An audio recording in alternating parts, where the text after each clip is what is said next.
اما بعد اعوذ باللہ من الشیطان الرجیم بسم اللہ الرحمن الرحیم۔ سیرت کے گزشتہ درس میں ہم نے بات وہاں مکمل کی تھی جہاں نبی کریم صلی اللہ علیہ وسلم کو اللہ رب العزت نے معراج سے واپسی پر مکہ مکرمہ کے مشرکین کی طرف سے سوالات کا سامنا تھا، اور نبی علیہ الصلاۃ والسلام نے ارشاد فرمایا تھا کہ ایک قافلہ راستے میں ہے، آ رہا ہے، بدھ کے دن پہنچے گا۔ یہ قافلہ جب آئے گا تو اس سے پوچھ لینا کہ تم کہاں تھے۔ اور آپ علیہ السلام نے یہ بھی کہا تھا کہ ان کا ایک خاکستری رنگ کا اونٹ آگے آگے کو ہے اور وہ گم ہو گیا تھا، اب مل گیا۔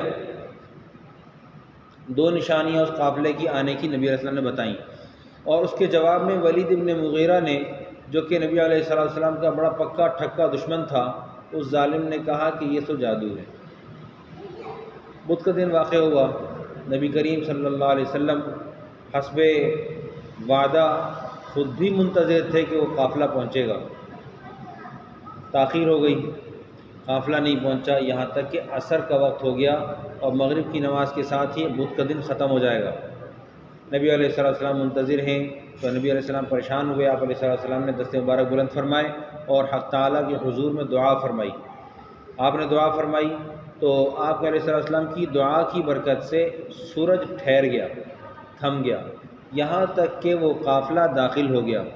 ایک روایت۔ دوسرا، کسی روایت میں یہ بھی ملتا ہے کہ نبی علیہ السلام کی بشارت کے بعد جس قافلے کو آنا تھا وہ صبح کے وقت میں آیا، تو اس کی تطبیق کی صورت یہ ہوگی کہ ممکن ہے کہ وہ قافلہ باقاعدہ قافلے ہی دو ہوں، ایک صبح کو آیا اور ایک شام کو آیا، ایک بات۔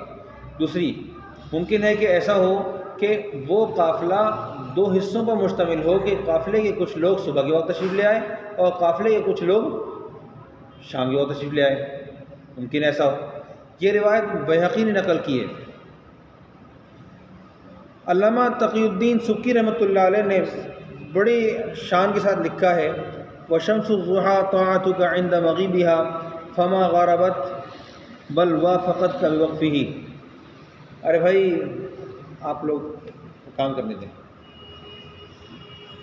وَشَمْسُ الضُّحَىٰ، بھائی یہ جو سورج ہے اللہ تعالیٰ نے اس کو کیا کیا کہ اس نے آپ کی اطاعت کی ایسے وقت میں جب کہ اس کو خود کو غائب ہونا تھا، اس کو خود کو غروب ہونا تھا، لیکن فما غربت، وہ غروب نہیں ہوا، بل وافقت کا بوقفہ، بلکہ اس نے آپ کے ساتھ موافقت اختیار کی اپنے ٹھہر جانے میں۔ اسی طرح حق جل وعلا نے آپ علیہ السلام کے صدق کو ظاہر فرمایا، اور قریش نے آپ علیہ السلام کی سچائی کو اپنی آنکھوں سے دیکھا۔ یہ جو سچائی کا لفظ ہے یہ بڑا عجیب لفظ ہے۔ نبی علیہ السلام کو بعثت سے پہلے سے ہی صادق اور امین جانا جاتا تھا، اور ایسے صادق اور امین کہ آپ کی صداقت اور امانت میں کسی قسم کا کوئی شک و شبہ کفار اور مشرکین کو بھی نہیں تھا، اور اس حد تک نہیں تھا کہ ہر آن ہر گھڑی جب بھی آپ کی صداقت اور امانت کی بات آئی تو کفر بھی بول پڑا کہ آپ علیہ السلام بہرحال امین ہیں، بہرحال صادق ہیں، اس حد تک صداقت۔ لیکن جب نبی علیہ السلام نے اپنی نبوت کا دعویٰ پیش فرمایا، نبوت کا اظہار فرمایا، تو آپ علیہ السلام کو وہی لوگ جو صادق اور امین مانتے تھے، آپ علیہ السلام کو نعوذ باللہ جھٹلانے بھی لگے۔ نہ صرف انہوں نے جھٹلایا بلکہ آپ کو ساحر تک کہا۔ ہم اپنے لیے اس لفظ کو، ساحر کے لفظ کو، جادوگری کے لفظ کو اپنے لیے کتنا معیوب سمجھتے ہیں۔ ہمارے خاندانوں میں سے کوئی کسی کے اوپر الفاظ لگا دے، الزام لگا دے اور یہ کہہ دے کہ جی فلاں فلاں جادوگر ہے، وہ جادو کرتا ہے، وہ تعویذ گروں کے پاس گھومتا پھرتا ہے، تو ہماری نظر میں وہ شخص مشکوک قرار دیا جاتا ہے، اور نبی کریم صلی اللہ علیہ وسلم نے اس گالی کو برداشت فرمایا۔ اور نہ صرف یہ کہ نبی علیہ السلام نے بلکہ سابق میں بھی انبیاء علیہ السلام بھی اس بات کو برداشت کرتے رہے، لیکن چونکہ ان کے دلوں میں ایک نبی علیہ السلام سے مخاصمت تھی اور خاص قسم کی تھی، وہ آپ کے مقابلے پر تلے رہے۔ کچھ لوگوں نے جا کر ابوبکر رضی اللہ تعالیٰ عنہ سے پوچھا کہ وہ جو آپ کے ساتھی ہیں محمد، وہ آپ کے دوست کہتے ہیں کہ جی میں راتوں رات آسمان پر گیا اور پہلے مسجد اقصیٰ گیا اور پھر جا کر میں وہاں اس کو دیکھ کر آیا ہوں، معراج پر گیا ہوں، اللہ تعالیٰ سے میری ملاقات ہوئی، یہ کیسے ہو سکتا ہے؟ کیا آپ اس کی بھی تصدیق کریں گے؟ انہوں نے کہا بالکل۔ کیا آپ اس کی بھی تصدیق کریں گے؟ بالکل کروں گا، جی کروں گا۔ کیا واقعی حضور نے ایسی بات کہی ہے؟ جی ہاں کہی ہے۔ کہی ہے تو بس اس بات میں کوئی شک شبہ نہیں ہے، جو کہا ہے وہ سچ ہی ہوگا۔ میں تو صبح شام آپ علیہ السلام کی دی ہوئی آسمانی خبروں پر یقین لاتا ہوں، اس کی تصدیق کرتا ہوں، ایمان لاتا ہوں، تو یہ کیسے ہو سکتا ہے کہ وہ اتنا بڑا سچ کہہ دیں اور میں اس کا انکار کر دوں؟ کچھ باتیں ایسی ہوتی ہیں جن کے سمجھانے کے لیے اللہ سبحانہ و تعالیٰ نے مخصوص الفاظ کا استعمال فرمایا، اور وہ ہمارے لیے بہت بڑے بڑے دلائل بھی ہیں۔ خاص طور پر ایسے لوگوں کے لیے بھی دلائل ہیں جو کہ نبی علیہ السلام کو نعوذ باللہ بندہ نہیں مانتے۔ کچھ باتیں سمجھنے کی ہوتی ہیں، چنانچہ ارشاد ہے سبحان الذی اسریٰ بعبدہ، اللہ تعالیٰ کہہ رہے ہیں پاک ہے وہ ذات جو اپنے بندے کو لے کر چلا۔ یہ نہیں کہا بنبی ہی، اپنے نبی کو لے کے چلا، نبی کو نہیں کہا بندے کو لے کر چلا۔ قرآن پاک میں کئی جگہوں پر اللہ سبحانہ تعالیٰ نے اسریٰ کے لفظ کو استعمال فرمایا ہے۔ فَأَسْرِ بِعِبَادِي لَيْلًا إِنَّكُمْ مُتَّبَعُونَ، یہاں لیلن کی قید لگا دی ہے، اور اس کا معنی بالکل واضح ہے کہ جی اسراء یہ سفر ہوتا ہے بہرحال رات میں، رات کے چلنے کو اسراء کہا جاتا ہے۔ چنانچہ موسیٰ علیہ السلام کو بھی اللہ تعالیٰ نے کہا فَأَسْرِ بِعِبَادِي، لوط علیہ السلام کو کہا فَأَسْرِ بِعِبَادِي بِقِطْعٍ مِّنَ اللَّيْلِ، میرے بندوں کے ساتھ آپ رات کے فَأَسْرِ بِأَهْلِكَ بِقِطْعٍ مِّنَ اللَّيْلِ، آپ رات کے وقت میں چلیں۔ جو رات کا چلنا ہے اس کے اندر اسراء کا لفظ استعمال ہوا ہے، اور اللہ سبحانہ و تعالیٰ نے اپنے حبیب صلی اللہ علیہ وسلم کے لیے رات کا انتخاب فرمایا اور ارشاد فرمایا فَأَسْرِ بِعِبَادِ سبحان الذی اسریٰ بعبدہ لیلا من المسجد الحرام۔ ایک بات تو یہ ہو گئی۔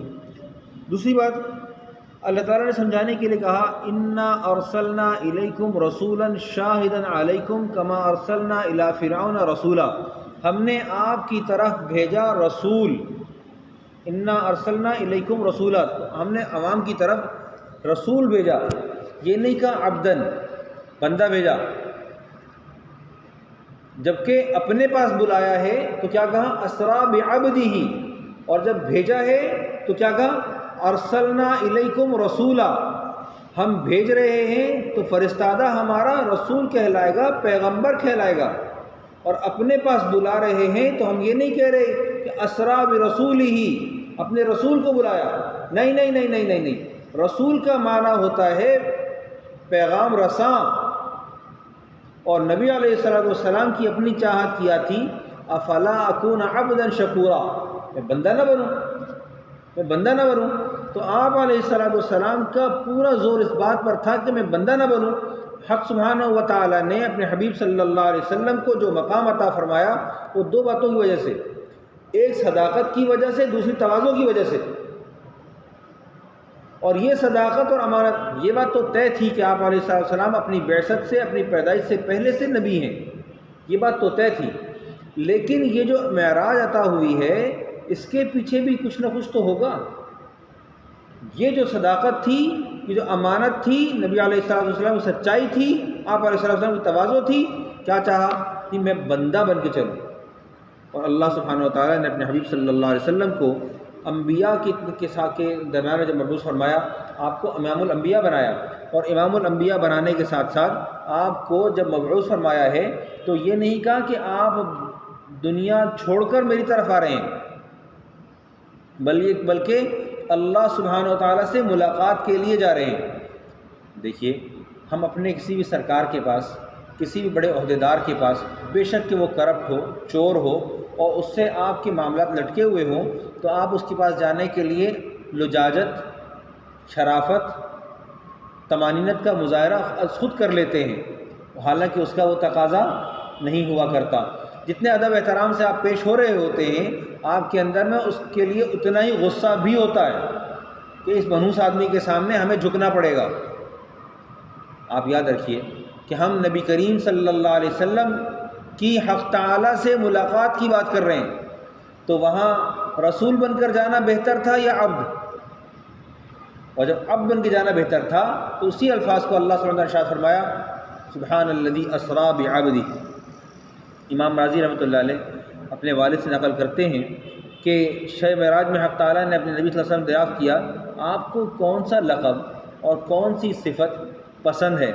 آپ نے فرمایا صفت عبدیت، بندگی، بندہ، میں تیرا ہونا بہت محبوب ہے۔ اللہ سبحانہ و تعالیٰ نے یہ صورت نازل فرمائی تو اسی پسند کردہ لفظ کے ساتھ اسرا، اسرا کہ اپنے بندے کو اللہ تعالیٰ لے کر چلے ہیں، اللہ تعالیٰ لے کر چلے ہیں۔ اچھا ایک بات اور بھی ہے کہ اسرا کے معنی کو رات ہی کو لے جانے کے لیے خاص کرنا، اور خاص طور پہ وہاں پر لیلن کا لفظ استعمال کرنا، یہ تبعیض کے لیے بھی ہے، تقلیل کے لیے بھی ہے۔ کیوں؟ تقلیل کا مطلب ہوتا ہے کم کرنا، کہ رات مختصر وقت ہے اور سفر زمین سے آسمان تک کا ہے اور درمیان میں مسجد اقصیٰ کا ارادہ بھی ہے، وقت مختصر ہے۔ اللہ سبحانہ و تعالی نے ارشاد فرمایا سبحان الذی اسریٰ بعبدہ لیلا الی المسجد الحرام المسجد الاقصیٰ، مسجد حرام سے مسجد اقصیٰ کی طرف، اور یہ جو کام کیا ہے یہ رات کے وقت میں کیا ہے اور یہ مختصر وقت میں کیا گیا ہے۔ اس کی خاصیت یہ ہے کہ ایسا نہیں ہے، کہیں بھی روایات میں ہمیں اب تک نہیں ملا کہ اللہ سبحانہ و تعالیٰ نے سورج کو نکلنے سے روک دیا ہو۔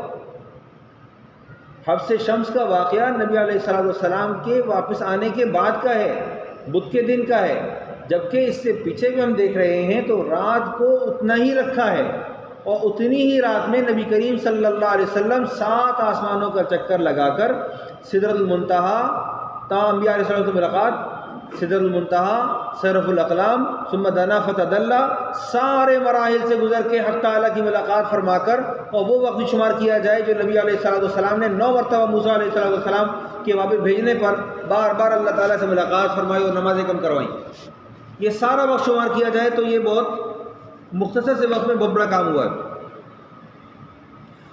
پھر مسجد حرام سے مسجد اقصیٰ کی طرف لے کے گئے، تو اس میں کیا حکمت ہے، کیا فضیلت ہے، کیا مقام ہے؟ آپ حضرات کے علم میں ہوگا کہ ہمارے جو حق ہونے کی دلیل ہے اور جو ہمارے بارے میں نشانیاں سابقہ کتب میں دستیاب ہیں، اس میں یہ ذکر بھی موجود ہے کہ یہ لوگ دونوں قبلوں پر عمل کرنے والے ہوں گے، دونوں قبلوں کی طرف رخ کر کے نماز پڑھنے والے ہوں گے۔ نبی کریم صلی اللہ علیہ وسلم کو اللہ سبحانہ و تعالیٰ نے مسجد اقصیٰ کا سفر کروایا۔ اچھا ایک بات اور یاد آ گئی، کچھ لوگوں نے انٹرنیٹ کے اوپر ایک کام کیا ہے، اس میں وہ کہتے ہیں کہ جی مسجد اقصیٰ سے مراد مدینہ منورہ کی جامع مسجد ہے، یعنی کہ مسجد نبوی، اور زمین جو برکتوں والی زمین کی بات ہو رہی ہے، اس سورہ کہف کو اٹھا کے پڑھیں تو وہ یہ والی بات ہو رہی ہے۔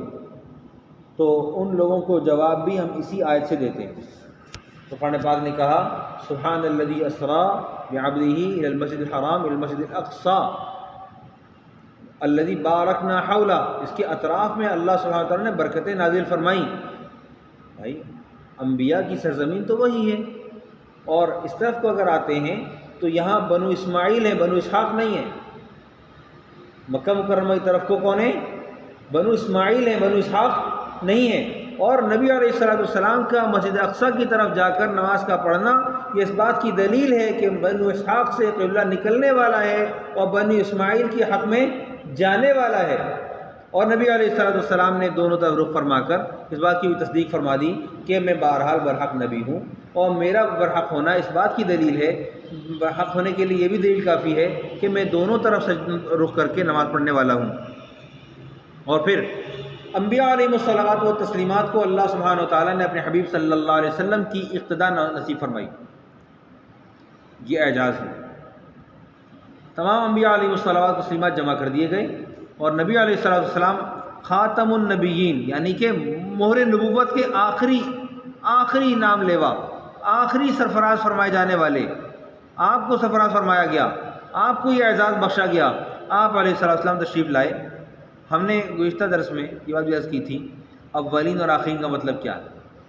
اولین کا مطلب یہ ہے کہ ہم پیدائش کے اعتبار سے، فضیلت کے اعتبار سے سابقہ سے افضل ہیں، سابقہ تمام امتوں سے افضل ہیں. اور ہمارے آخرین ہونے کے اعتبار سے کہ ہم آخری امت ہی ہیں، یہ بالکل واضح ہے.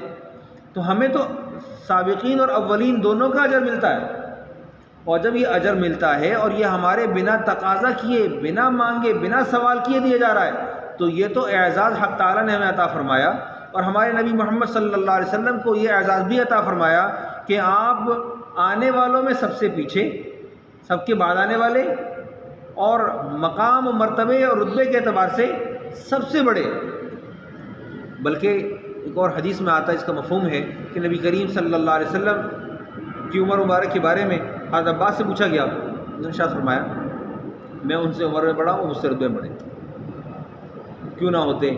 بہرحال آج بھی جتنے لوگ روئے زمین پر موجود ہیں، بشمول آدم علیہ السلام سے لے کر اس وقت تک کے تمام انبیاء علیہ السلام جن میں کسی بھی طرح کے اضافے کی کوئی سبیل نہیں ہے، ختم نبوت کے صدقے میں کوئی سبیل نہیں ہے، وہ تمام انبیاء علیہ الصلوات و تسلیمات بھی اپنے آپ کو، اپنی ذات کو محمد رسول اللہ صلی اللہ علیہ وسلم کے پیچھے چلنے کی خواہش رکھتے ہیں، نہ کہ آگے بڑھنے کی. اور ابو الآباء آدم علیہ السلام بھی نبی علیہ السلام سے درجات میں آگے نہیں ہیں. ہم نے درجہ بندی کے اعتبار سے عرض کیا تھا کہ نبی علیہ السلام سب سے پہلے ہیں، اور پھر ابراہیم علیہ السلام ہیں، پھر موسیٰ علیہ السلام، اور یوں کر کے درجہ بندی ہوئی ہے. اللہ سبحانہ و تعالیٰ اس بات کا ذوق عطا فرمائے کہ ہم اس پر تحقیق کر سکیں. آخر دعوانا الحمدللہ رب العالمین. الحمدللہ رب العالمین، صلوات اللہ علی سید الانبیاء. اما بعد، اعوذ باللہ